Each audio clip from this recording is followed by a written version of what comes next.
성경은 단순히 선과 악의 대립만을 이야기하지 않습니다. 가장 신앙적이어야 할 사람들이 타락하고 선택받은 자들이 가장 깊은 어둠에 빠지는 순간들도 담고 있죠. 이것은 오늘날에도 우리의 삶 속에서 찾아볼 수 있는 인간의 거울입니다. 오늘은 성경 속 흑화된 인물들의 이야기를 함께 살펴보겠습니다. 7위, 삼손. 삼손은 나실인으로 태어나 하나님으로부터 특별한 힘을 부여받았습니다. 그는 맨손으로 사자를 찢고 나귀의 턱뼈로 블레셋 사람 1000명을 죽일 정도로 강력한 존재였습니다. 하지만 그의 약점은 사랑이었습니다. 삼손은 블레셋 여인 들릴라를 사랑하게 되었고 그녀는 블레셋 지도자들의 사주를 받아 삼손의 힘에 대한 비밀을 알아내려 했습니다. 삼손을 밤마다 유혹하여 머리카락을 자르면 힘을 잃는다는 사실을 알게 된 들릴라는 밤중에 삼손의 머리카락을 자른 후 블레셋 사람들에게 글을 넘겼습니다. 삼손은 포로로 잡혀 두 눈이 뽑히고 하루 종일 맷돌을 돌리는 노예로 전락했습니다. 그러나 그의 이야기는 여기서 끝나지 않았습니다. 마지막 순간 블레셋 사람들은 삼손을 조롱하기 위해 신전에 데려왔고 삼손은 하나님께 마지막으로 기도하며 신전 기둥을 밀어 무너뜨렸습니다.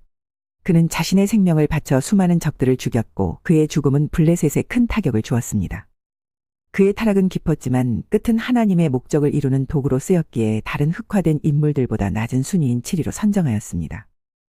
6위, 시몬 마술사. 시몬은 사마리아에서 활동하던 마술사로 사람들에게 큰 영향을 미치며 자신을 위대한 자로 선전하던 인물이었습니다. 그러나 그는 복음을 전하던 빌립을 만나고 나서 예수 그리스도의 이름으로 일어나는 기적들을 보게 됩니다. 시몬은 그 기적에 매료되어 세례를 받고 빌립을 따르며 신앙을 받아들이는 듯 보였습니다. 하지만 시몬의 진정한 의도는 곧 드러났습니다. 사도 베드로와 요한이 사마리아를 방문하여 성령을 부어주는 장면을 본 시몬은 그 능력을 돈으로 사고자 했습니다. 그는 베드로에게 이 권능을 내게도 주어 내가 손을 얹는 사람마다 성령을 받게 하소서 라고 제안하며 돈을 내밀었습니다. 베드로 사도는 그의 마음이 악으로 가득 차 있다라며 그를 책망했고 시몬은 두려워하며 자신의 죄를 고백했습니다. 그러나 그의 회개가 진정성이 있었는지에 대한 기록은 성경에 남아있지 않습니다. 그는 믿음의 탐욕으로 인해 넘어졌고 이는 초기 기독교의 순수성을 위협한 사건으로 평가됩니다. 시몬 마술사는 자신의 탐욕이 신앙보다 앞섰던 인물로 그의 이야기는 오늘날에도 믿음과 물질적 욕망의 갈등을 상징적으로 보여줍니다. 5위, 발람. 발람은 하나님의 음성을 들을 수 있는 선지자로 주변 민족들에게도 잘 알려진 인물이었습니다. 모압 왕 발락은 이스라엘 백성이 자신의 왕국을 위협한다고 생각하고 발람을 불러 그들을 저주해달라고 요청했습니다. 그는 막대한 재물을 약속하며 발람을 설득하려 했습니다. 발람은 처음에는 하나님의 명령에 따라 거절했으나 왕의 지속적인 요청과 보상에 마음이 흔들렸습니다. 그는 결국 발락에게로 가는 길에 나섰고 그 과정에서 그의 나귀가 하나님의 사자를 보고 길을 막아섰습니다. 발람은 나귀를 때리며 나아가려 했지만 나귀가 인간의 언어로 말하며 하나님의 경고를 전했습니다. 발람은 이 일을 통해 다시 한번 하나님의 뜻을 깨달았지만 결국 탐욕을 버리지 못했습니다. 발람은 이스라엘을 타락시키기 위해 모압 여인들을 이용해 음행을 저지르며 이스라엘 남성들을 유혹했습니다. 음행을 통해 이스라엘인들이 우상 숭배를 하도록 음모를 꾸몄고 이는 이스라엘에게 큰 재앙을 불러왔습니다. 그의 행동은 이스라엘을 하나님과 멀어지게 만들었고 결국 자신도 비극적인 죽음을 맞이했습니다. 발람의 이야기는 처음에는 하나님의 뜻에 순종하던 선지자가 탐욕으로 인해 얼마나 쉽게 타락할 수 있는지를 보여줍니다. 4위, 사울왕. 사울은 이스라엘의 초대 왕으로 처음에는 겸손한 모습으로 왕위에 올랐습니다. 그는 하나님의 선택을 받았고 초기에는 전쟁에서 승리하며 백성들의 신뢰를 얻었습니다. 하지만 시간이 지나면서 사울은 점차 변하기 시작했습니다. 그는 하나님의 명령을 따르기보다는 자신의 판단에 의존했고 점점 교만해졌습니다. 사울의 결정적인 타락은 아말렉과의 전쟁에서 일어났습니다. 하나님께서는 아말렉의 모든 것을 남기지 말고 진멸하라는 명령을 내리셨지만 사울은 전리품 중에서 가장 좋은 것들을 남겼고 아말렉 왕 아각을 포로로 잡아왔습니다. 선지자 사무엘이 그를 책망하자 사울은 변명을 늘어놓으며 자신의 잘못을 인정하지 않았습니다. 그 후로 사울은 점점 하나님과 멀어졌고 다윗에 대한 질투심에 사로잡혀 그를 죽이려는 시도를 반복했습니다. 결국 사울은 전쟁에서 패배하고 자살로 생을 마감했습니다. 그의 타락은 이스라엘의 왕으로서의 책임을 저버린 비극적 사례로 남아있습니다. 3위, 솔로몬. 솔로몬은 다윗 왕의 아들로 이스라엘 역사상 가장 지혜로운 왕으로 추앙받습니다. 하나님께서는 그가 왕이 되었을 때 어떤 것을 원하든 들어주겠다고 약속하셨고 솔로몬은 부나 권력이 아닌 지혜를 구했습니다.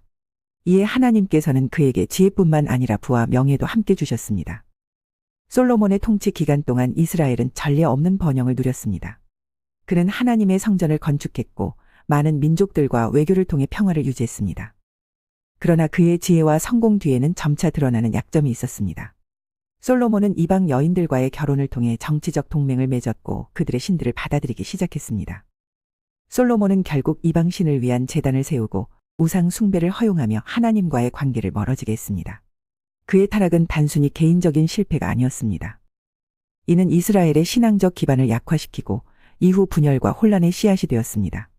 솔로몬의 말년은 후회와 회개로 채워졌다고 전해지지만 그의 타락은 여전히 이스라엘 역사에 깊은 흔적을 남겼습니다. 2위, 가인. 가인은 아담과 하와의 첫째 아들로 인류 최초로 하나님께 제물을 드렸던 인물입니다. 그러나 그의 제물은 하나님께 받아들여지지 않았고 동생 아벨의 제물만이 인정받았습니다.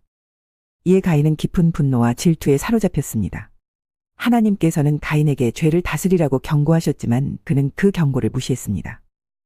어느 날 가인은 동생 아벨을 들러 불러내어 그를 죽였습니다.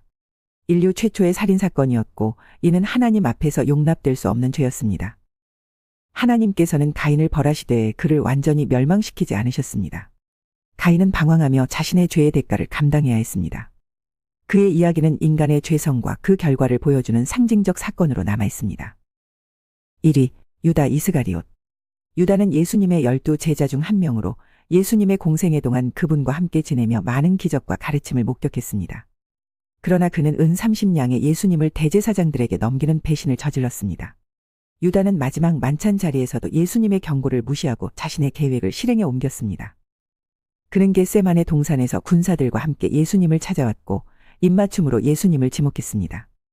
그의 배신은 예수님의 체포와 십자가형으로 이어졌고 이는 인류의 구속을 위한 하나님의 계획을 이루는 과정이 되었습니다. 그러나 유다 자신은 자신의 행동을 후회하며 은 30냥을 돌려주고 스스로 목숨을 끊는 비극적인 최후를 맞았습니다. 유다의 행동은 단순히 물질적 탐욕에 기인한 것이 아니었습니다. 그의 배신은 인류의 구원을 위한 하나님의 계획을 이루는 도구로 사용되었지만 그는 깊은 절망과 죄책감에 빠져 스스로 목숨을 끊는 비극을 맞았습니다. 유다의 이야기는 배신과 죄 그리고 하나님의 섭리에 대한 복잡한 질문을 남깁니다. 성경 속 흑화된 인물들의 이야기는 단순히 그들의 실패를 비판하기 위한 것이 아닙니다. 그것은 우리의 삶 속에서도 반복될 수 있는 인간의 연약함을 보여줍니다. 선택의 순간마다 우리는 선과 악, 믿음과 불신, 순종과 교만 사이에서 갈등합니다. 중요한 것은 우리의 선택과 그 결과를 직시하고 하나님께로 돌아가는 길을 찾는 것입니다. 그들의 이야기는 우리에게 경고이자 교훈이며 동시에 회개의 가능성을 일깨워주는 메시지로 남아 있습니다.